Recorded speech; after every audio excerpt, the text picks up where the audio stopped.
Lock them out and bar the door. Lock them out forevermore. Nook and cranny, window, door, seal them out forevermore.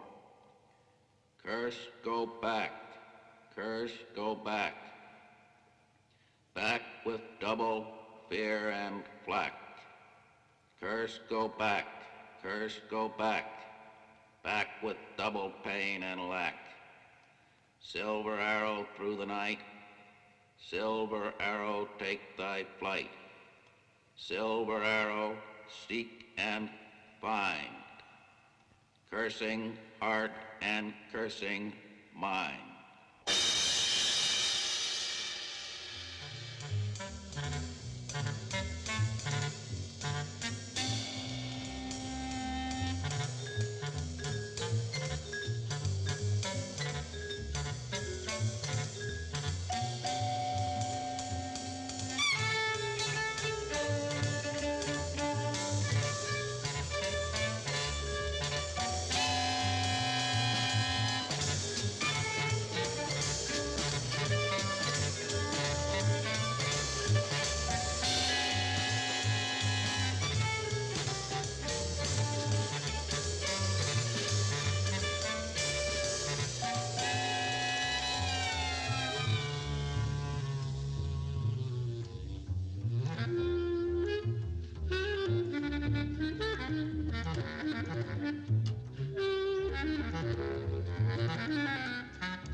The practice of witchcraft has plagued man on this planet since he first used words. In the beginning was the word. This is how the Persians pictured the origins of disease. Artists of antiquity illustrated the evil spirits of sorcery and magic, tracing these apparently indelible shadows in images which fit easily into primitive conceptions of the mystical world. Here, according to Maspero, is how the ancient Egyptians pictured the shape of the globe. Earth and water were surrounded by high mountains. The Egyptians imagined an iron sky held up by pillars fixed into the mountains. The stars were suspended from the sky on solid cords. Others believed the sky was curved and the earth made up of terraces.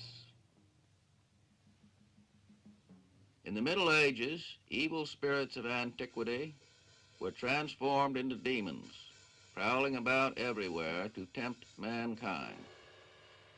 The demons dwelt in the innermost parts of the earth. The globe and its waters were seen as the center of the universe.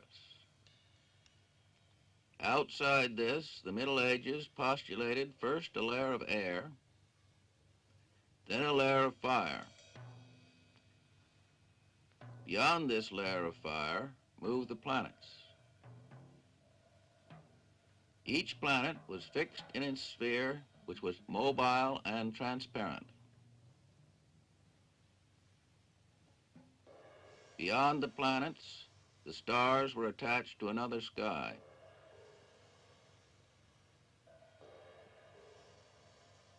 In the outermost circle, Almighty God was enthroned, surrounded by 9 angelic choirs.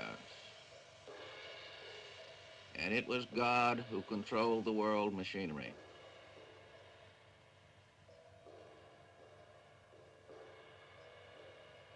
In the bowels of the earth was hell and its eternal torments, one of which was to find yourself being put into a boiling cauldron. Here, one of the damned is thrown directly into the fire. Here's a demon giving one of the damned a drink of horrid brimstone liquid. This scene gives an accurate picture of the conceptions of the Middle Ages. Look at these two demons stoking the fire so energetically beneath the cauldron.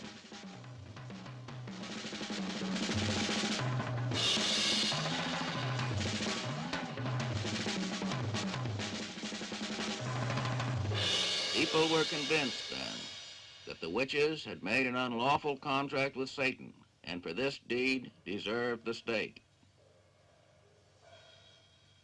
These two German illustrations show a greedy witch obtaining milk by squeezing an axe handle, whilst another old biddy has maliciously cast a spell on a man's shoes. It was the witches' custom to hold counsel among themselves. Then they hastened to bewitch a cow so it would yield no more milk. Here, a sorcerer and a witch set fire to a village with a magic spell.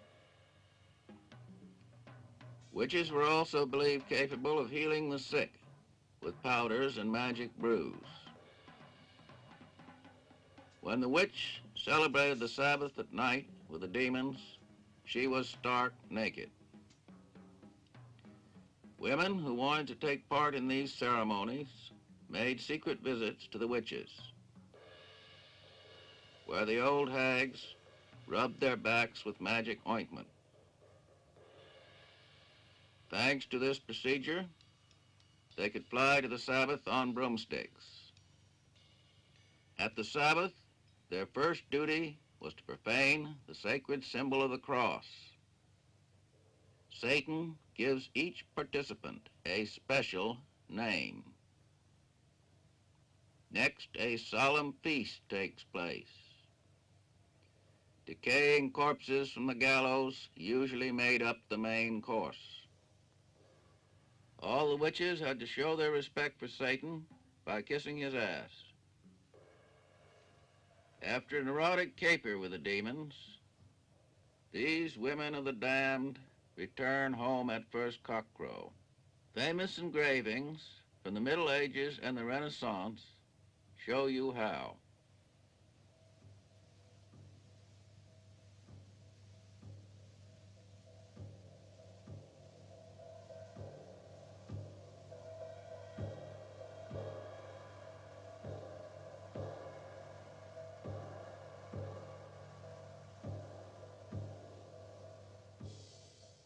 Thousands of women declared that they had taken part in these mysterious meetings and diabolical gatherings.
It's midnight in a little town in the Middle Ages.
Such is the Middle Ages.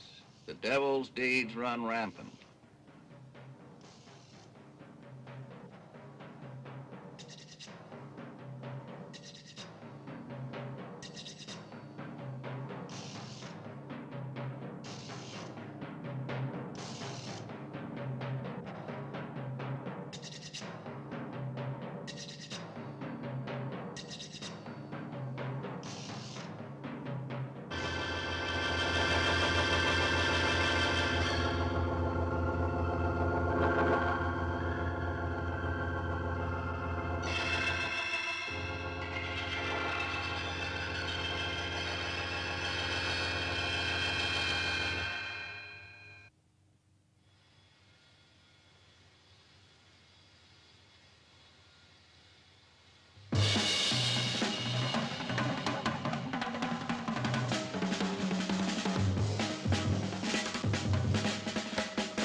Belief in the devil was so steadfast, in fact, that many people declared they had seen and touched him in person, giving incredible descriptions of this horrid individual.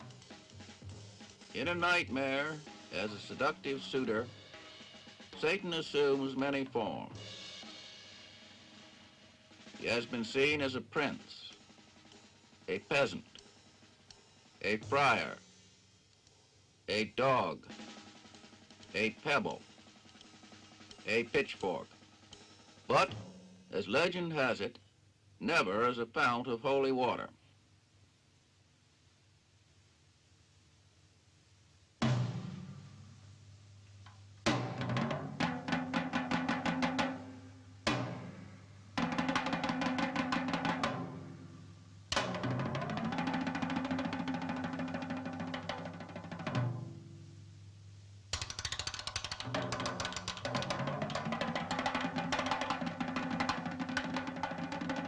Satan's friend can be wonderfully young and beautiful, but she is usually wretched, old, poor, and dirty.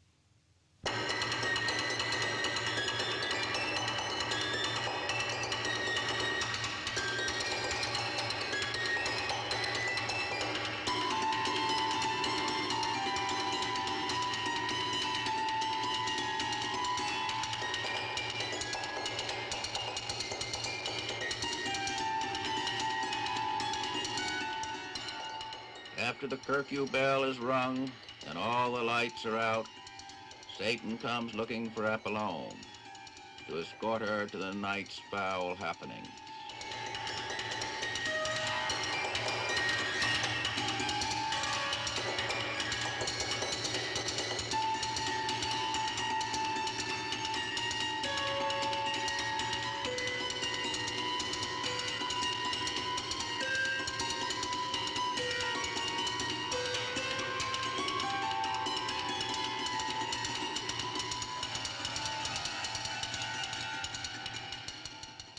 High in the celestial hell is the castle of Apollyon, and there Satan gratifies his unspeakable secret desires.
In France, Meinmann's book, Judges and Judgments, you can see these engravings showing the judges of witches carrying out their duties. To find out if the witch is guilty, she is made to undergo the water truth. Here the witch is tied up. Then they take her to the deepest spot.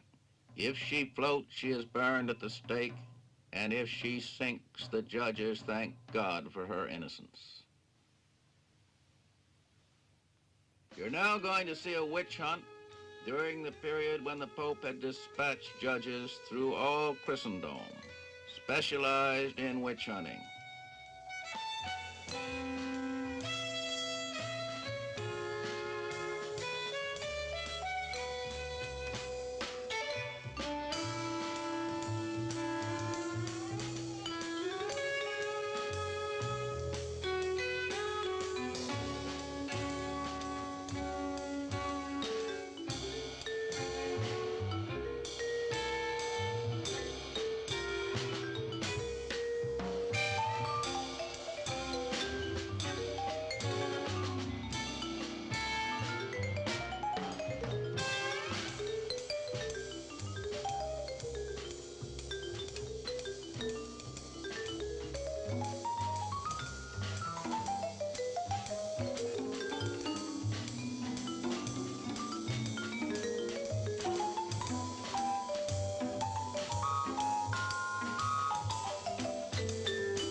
youngest officer of the Inquisition must not exchange one word with a woman.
The witch is dressed in purified clothes.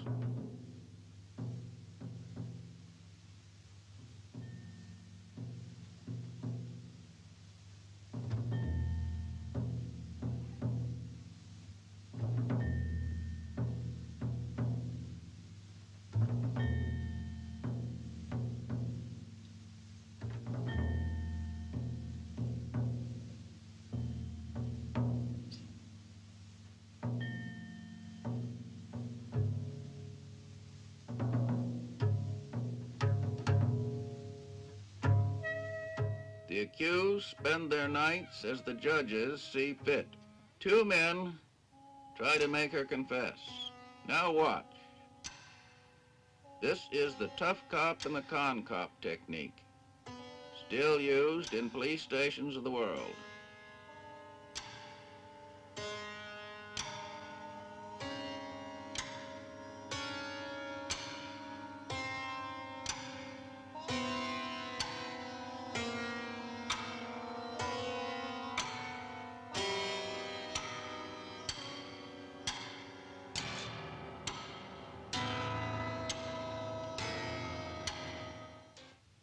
If the woman persists in denial, they resort to religious methods.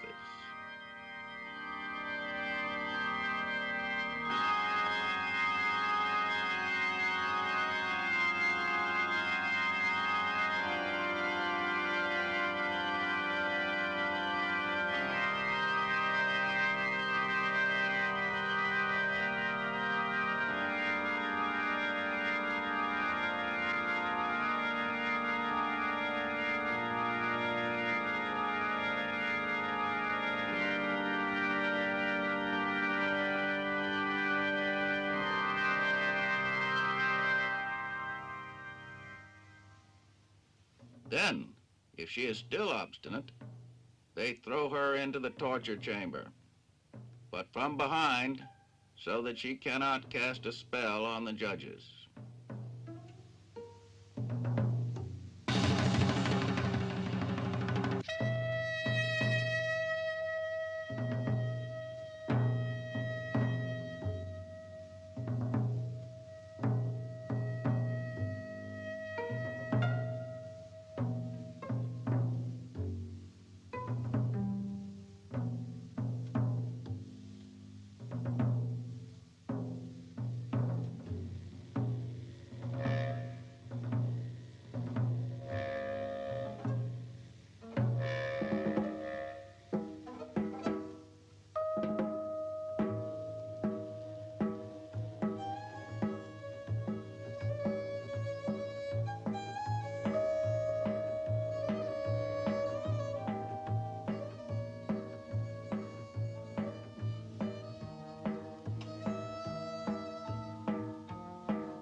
the machinery of the law was set in motion.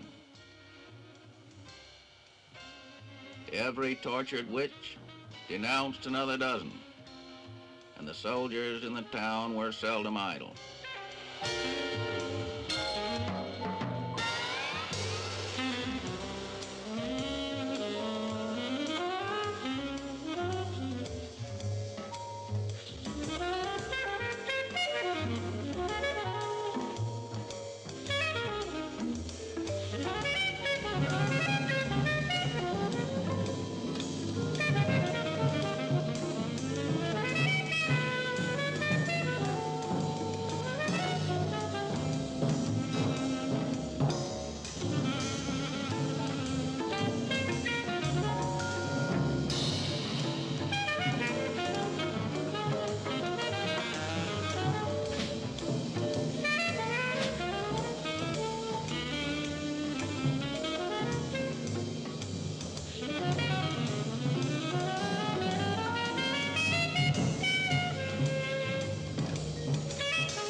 Anyone who hindered the arrest of a witch was considered an accomplice. Thus the fate of young Anna, Jesper Lorellium's wife, was settled.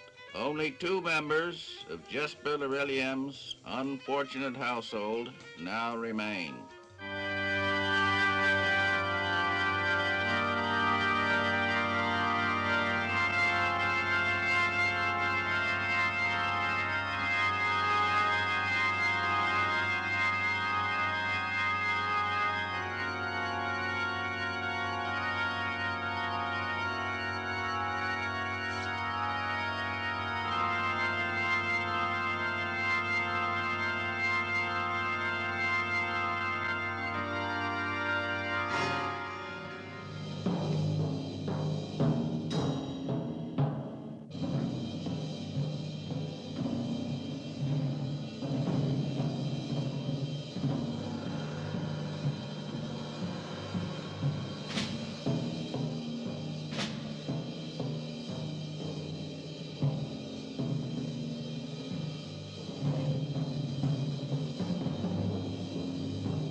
Anna has been arrested, and the judges have made her undergo the usual treatment for confessions.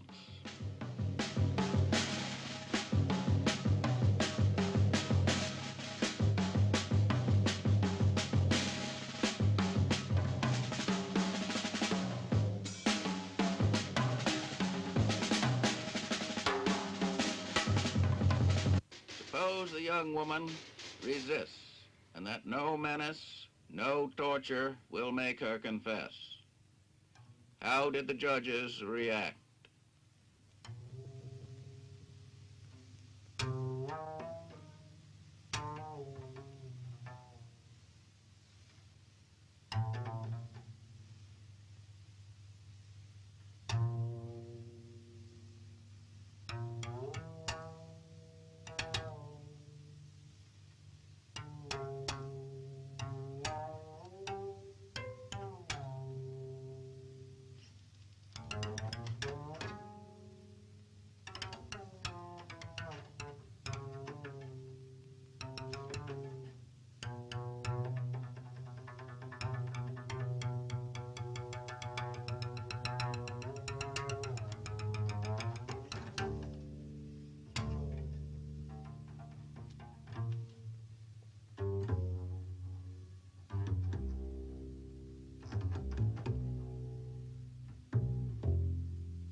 that's how they'll burn you too, young woman, in honor of God and as a lesson to others.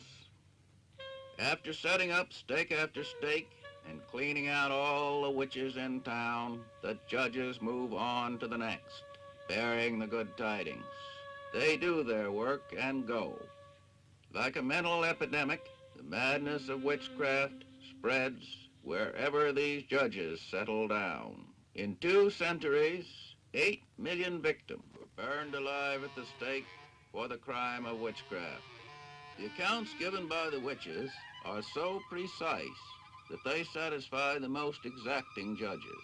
Thus, numerous women confessed that they had changed themselves into cats and at nightfall polluted the altar, while 2 demons in animal form kept watch at the church door.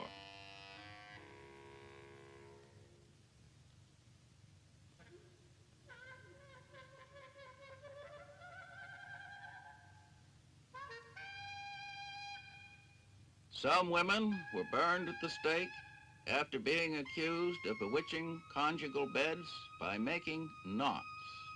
Each knot would prevent a pregnancy. It was the magic knot of impotence, the dreaded conjugal evil. With the help of a witch's hair and a metallic cross, all the happiness of a home could be destroyed once and for all.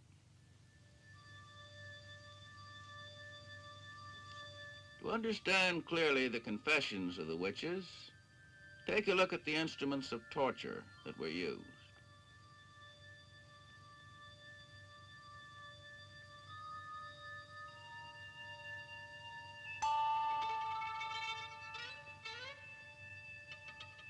There's little doubt that any one of us would confess incredible things with the help of such arguments.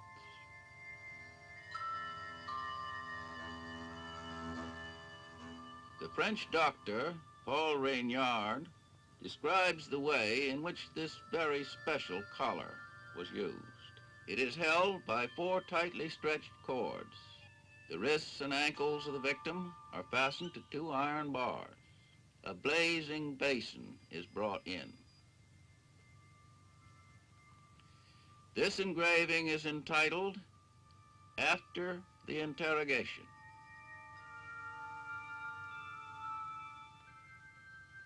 At the start of the questioning, a light torture was used. The thumb screw, for example.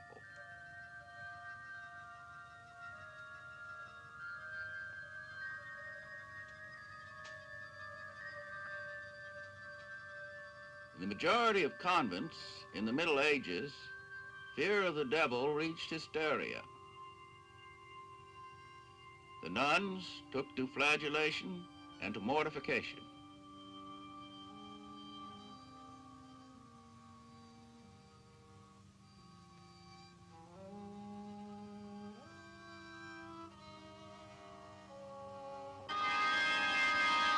When one of the sisters was afflicted with infernal visions, the whole convent would soon fall prey to this madness. Raving mystical lunacy, enigmatic and contagious madness, leading to excesses of sacrilegious and erotic behavior. In accounts which are still preserved, these women have told with striking simplicity how the devil penetrated the convent. God knows what horrible delusions these women went through before they were invaded by madness. They confessed in despair, "We were provoked by the devil."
now pass to present time, 1920.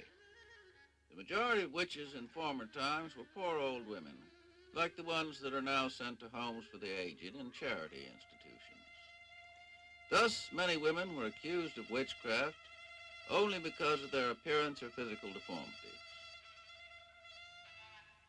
And today, as of old, they are the first to believe in the devil. The old woman who plays Marie the seamstress in this movie lifted up her weary head one day and said, "The devil exists. I saw him one evening, sitting on the edge of my bed." This little book belonged to her, and it shows how the devil can be recognized. The madness of witchcraft is closely related to certain psychopathic states encountered in neuropsychiatry. In the following scenes, the same actress plays the role of several mentally disturbed patients, all of the same type. This young hypersensitive girl is a sleepwalker. During her sleep, this woman does the thing she fears most. Like the witch provoked by the devil, this young woman was forced, asleep or awake, to yield to an enigmatic desire to light matches.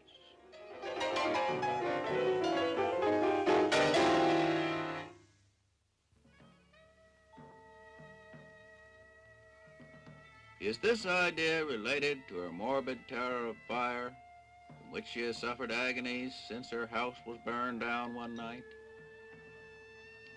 She explains that she feels a struggle with an extraneous will stronger than her own.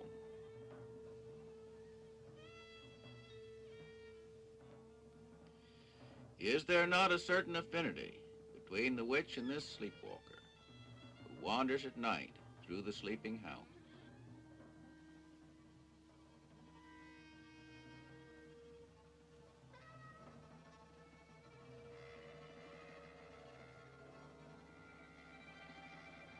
Doesn't she remind us of the nun who, provoked by the devil, caused a revolution in the convent? This unfortunate woman does in her sleep that which, in a waking state, she fears most of all. These states fall into the category of psychic illness we call hysteria today. Remember the witch who is visited by the devil at night? The hysteric nowadays is not visited by the devil, but sometimes by an artist, a fashionable religious teacher, or by a famous doctor who comes to disturb the peace of her dreams.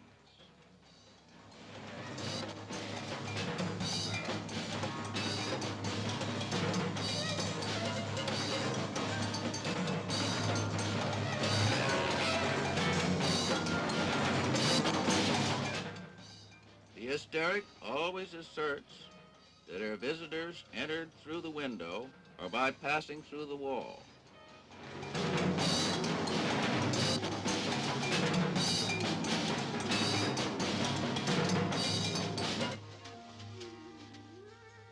Notice how this unconscious woman clings to the bed.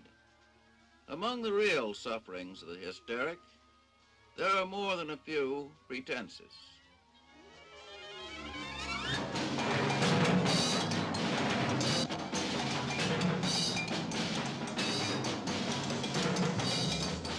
The Middle Ages believed that during the Sabbath, the devil marked the witch's naked body with spots in order to make it numb.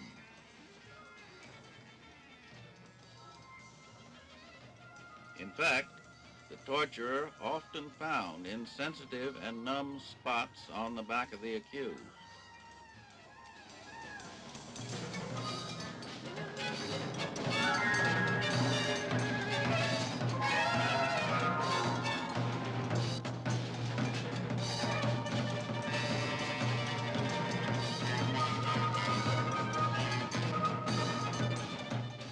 Today, this curious insensitivity is known as one of the symptoms of hysteria.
afflicted young woman, in the Middle Ages you were exposed to the harshness of the church, and now you are in the grip of civic law.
With the passing centuries, the god of the Middle Ages is no longer in his circle, surrounded by 9 angelic choirs.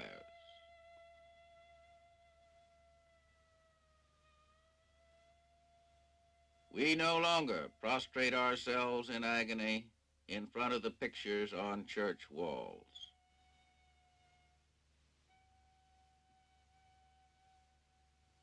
The witch no longer rides to the Sabbath on her broomstick.